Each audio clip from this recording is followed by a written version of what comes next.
So y'all, let me tell you about this book I've been reading.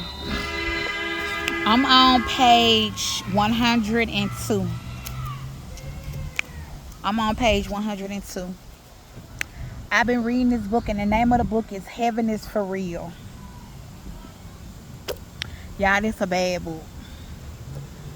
Oh, the tree feels so good. Y'all, this is a huge, look how big the tree is. Y'all can see. This is a huge tree. This tree is huge. And it feels so good laying on this tree. So yeah, this story is about this man. He was a pastor. The man was a pastor. He was married. Yeah, it's a football game going on behind me. I'm at the park.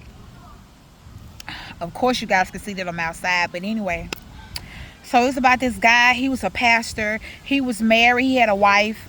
She was a elementary teacher, and they had a son and a daughter. I think their oldest child was the girl. She was maybe like 11, and the little boy, he was 4. But before they had the little boy, they had a miscarriage, and the lady was devastated. She thought she couldn't have no more kids, and God worked a miracle, and then she ended up having a little boy. So you know, with the man being a pastor, they travel a lot. They travel from state to state. So this one time that they needed to travel out of state, all of a sudden their son just took sick all of a sudden. So you know, with kids, when they take sick, it could be anything. It can be a common cold. It can be a flu. It can be a rash. Kids just go through stuff. Their body go through metamorphosis, and they change as they get older. So they go through all type of stuff. So initially they thought it was just like a common cold, or like a flu or whatever, because it was during the winter time. So I think they thought it was the flu. So they were scheduled to he was scheduled to preach out of town. I think they live in Nebraska somewhere. And they were scheduled to preach out of town. They was gonna leave for a 3-day weekend. So that Friday, all of a sudden the boy just turned up sick or whatever. And so the wife ended up taking out work. Remember, she was a teacher. The wife ended up taking out work. She called her husband, let her husband know what was going on. She took off work, and she took him over to her mother's house. So you know, her mother aided him or whatever, and they were debating whether or not they was gonna take the 3-week vacation. Now, mind you, she was a elementary teacher, school teacher, and he was a full-time minister. But he didn't have like a mega church. You know how you go to some churches, they be local churches like that. He had like a local church with maybe like 100 members. So they really wasn't bringing in money. They wasn't making enough to make ends meet. Like, they was like barely making it. So basically they was living from check to check. And so they really needed this money. They really needed to take the trip. So they were debating whether or not they was going to take the trip or not, because the son had took sick. So they was waiting until the next morning so this is Thursday night. So they waited until the next morning to see whether or not they was going to take the trip. Oh, I look so pretty. I told y'all, when I come outside, my skin just automatically glow. When I come outside, baby, I'm telling you. And so they debate whether or not they're going to take the trip. So then, boom, they thinking that it was a common flu, because overnight, he took some regular medicine, and then he started feeling better. So boom, they take the trip. They go out of town. They take the trip. They go out of town. Baby, them people having a ball over there. I told y'all it's a football game going on behind me. So they took the trip out of town. When they make it to where they were going, y'all, when they make it there, the boy took sick again. Now, mind you, they had went to like this zoo, this petting zoo where you can pet the animals, and the boy had pet a tarantula.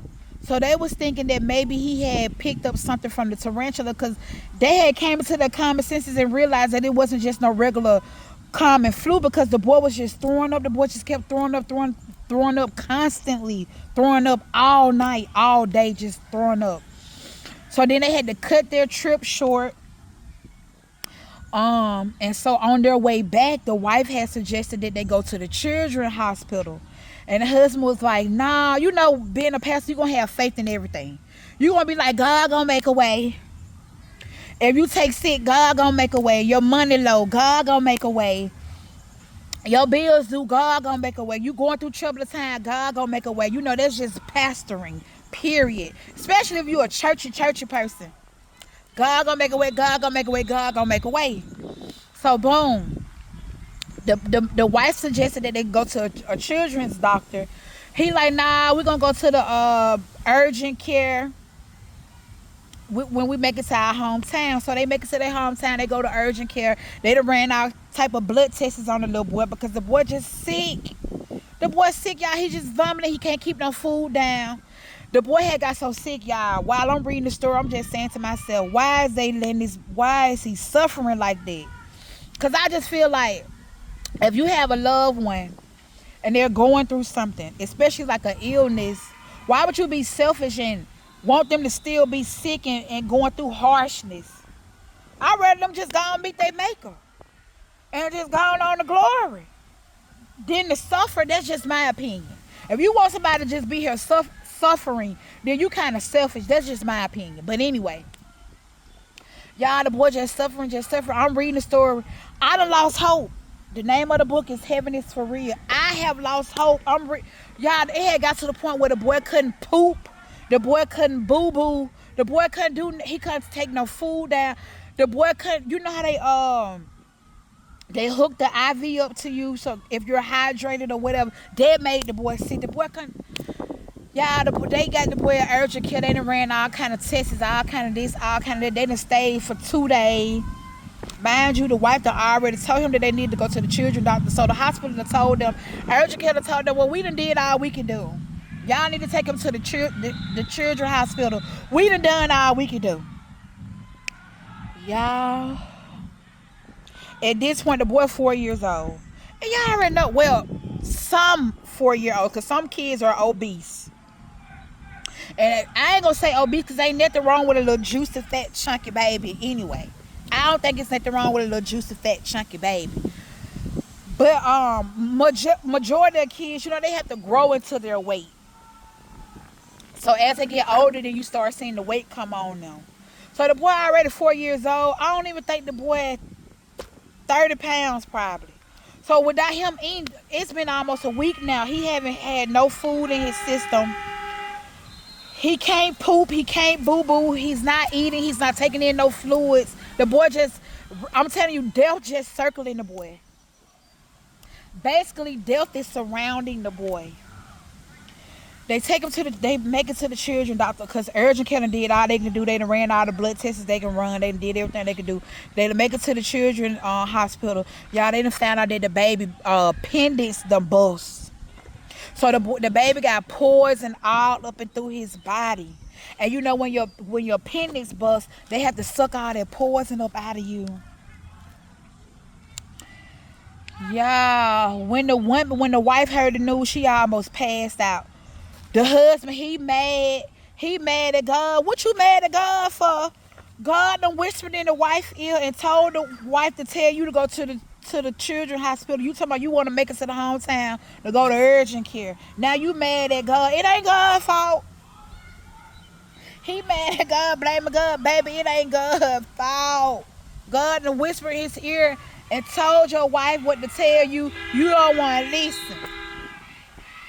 So they got to have emergency surgery. Everybody praying. They done call the church. Everybody praying. Because you know in the Bible says when it's one or two in the midst and they all agree, it will happen. That's what the Bible said. The good book says when it's 1 and 2 on agreements, it will happen. They done call on the prayer warriors at the church. Everybody praying. Y'all, a miracle happened. The boy that went through emergency surgery. The next morning, a miracle happened, y'all. The boy got up playing, eating, doing everything. The doctor could not believe it. Y'all read the book. This is a bad book. So you know, really, the boy was on his deathbed. You could basically say the boy had died. Who y'all trying to make it short? Cause y'all know I could tell a story, baby. Especially when I'm reading from a book. I can repeat a story, baby, when I'm reading from the book. Yeah, the boy. Oh, the tree feels so good on me. Y'all, the boy made it through surgery. The boy that came back, y'all. The boy came back telling his father how he just seen God and how he seen him with a crown on him. The boy 4 years old, and everything that the boy describing about heaven is in the Bible. That's how the parents knew that what he was saying was true. The boy done seen the man passed on love one, his grandfather. He done told his daddy that his grandfather said he loved him. And he done told the mama, he said, I had 2 sisters. Remember, it was a girl. The 11-year-old girl, the little boy was 4, and the woman had a miscarriage. The boy that came back, this after his surgery, the boy that came back and told his mama, I had 2 sisters. She said, no, you only got 1 sister. She said, no, I had 2 sisters. Because I seen her in heaven. And so the woman said, if you seen your sister in heaven, then what's her name? And the little boy told her, he said, she doesn't have a name. That's how they believed the boy, because they didn't name the child, because they didn't know whether or not it was going to be a girl or a boy. The boy, y'all, the little boy had came back. The boy went through surgery, died. He told his parents that he had died for 3 minutes. But you know, in the Bible, they said, let me see how I go. They said 1 day is like 1,000 days with God, or 100 days is like a million. I forgot how I go. 1 day is 1,000 days with God. 2 minutes is 2,000 days. I forgot how I go. But anyway, the boy said he had died for 2 minutes. But the boy describing everything going on in heaven, baby. His throne, his crown, all kind of stuff, baby. Read the book. While I'm outside loving on this tree, baby, read this book. Heaven is for real. I want to go to heaven. I want to go to heaven. Do you want to go?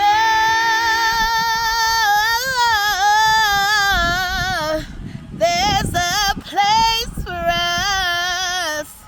One day I'm gonna see it. There's a place for us. Read the book, y'all. Heaven is for real, baby. And get outside in nature if you can, because this winter is coming in fast, baby. Get outside and get y'all some sunlight and ground them funky toes.